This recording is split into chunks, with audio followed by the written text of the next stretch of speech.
నటుడు శివాజీ గురించి ప్రత్యేకంగా చెప్పాల్సిన అవసరం లేదు. క్యారెక్టర్ ఆర్టిస్ట్ నుంచి హీరోగా మారి మంచి మంచి సినిమాల్లో నటించి మెప్పించాడు. దాదాపు 90కి పైగా సినిమాల్లో నటించిన శివాజీకి నటుడిగా మంచి పేరే ఉంది. కానీ రాజకీయాల్లోకి వచ్చాక శివాజీ కొద్దిగా బ్యాడ్ నేమ్ ని తెచ్చుకున్నాడు.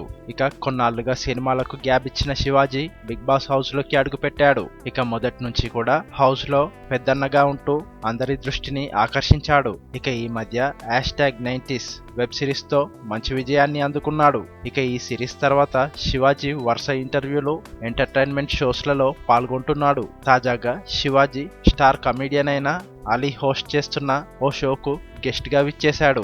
ఇక అలీ గురించి ప్రత్యేకంగా చెప్పాల్సిన అవసరం లేదు.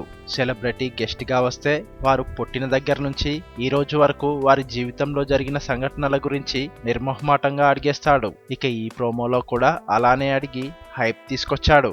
శివాజీని కూడా అలీ వదల్లేదు. క్యారెక్టర్ ఆర్టిస్ట్ నుంచి హీరోగా మారిన ప్రయాణం నుంచి రాజకీయాలు, బిగ్ బాస్, #90s సిరీస్ వరకు అన్ని ప్రశ్నలను అడిగేశాడు.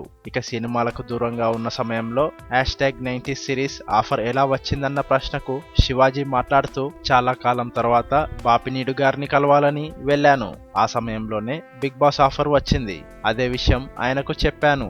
అదేం పర్లేదు, దాన్ని వదలకు అని ఆయన చెప్పాడు. ఇక ఆ తర్వాత #90s సిరీస్ రిలీజ్ అయింది. ఈ సిరీస్ కోసం దాదాపు 5 లక్షల మంది సబ్స్క్రైబ్ అయ్యారని చెప్పుకొచ్చాడు శివాజీ. ఇక నువ్వు ఎవరు గుర్తుపట్టకూడదని మీసాలు గడ్డం తీసేసి దుబాయ్లో తిరిగావంట కదా అని అడగ్గా దానికి శివాజీ సమాధానం ఇస్తూ, ఇక్కడ వ్యాపారం చేయాలంటే రాజకీయం చేయాలని చెప్పుకొచ్చాడు.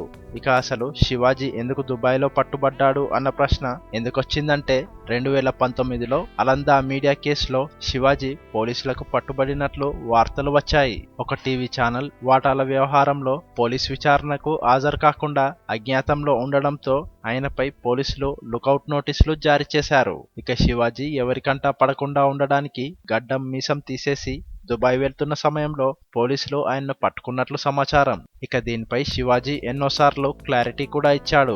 తను ఇప్పటి వరకు 50 సార్లు అమెరికా వెళ్లాలని, లీగల్ గా వెళ్లినందునే తనను ఎవరూ అడ్డుకోలేదని చెప్పాడు. ఇక ప్రస్తుతం న్యాయస్థానం చెప్పినా తనను అమెరికాకు వెళ్లకుండా పోలీసులు అడ్డుకుంటున్నారన్న శివాజీ అవన్నీ తప్పుడు కేసులేనని చెప్పుకొచ్చాడు. ఇక ఇవన్నీ శివాజీ రాజకీయాల్లో యాక్టివ్ గా ఉన్నప్పుడు జరిగాయి.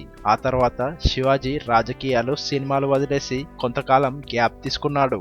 ఇక శివాజీ తీసిన #90s సిరీస్ పై మీ అభిప్రాయాలను కామెంట్ సెక్షన్ లో కామెంట్ చేయండి ఫ్రెండ్స్. మరిన్ని ఇలాంటి అప్డేట్స్ కోసం మన ఛానల్ కి సబ్స్క్రైబ్ చేసుకోండి. Thank you.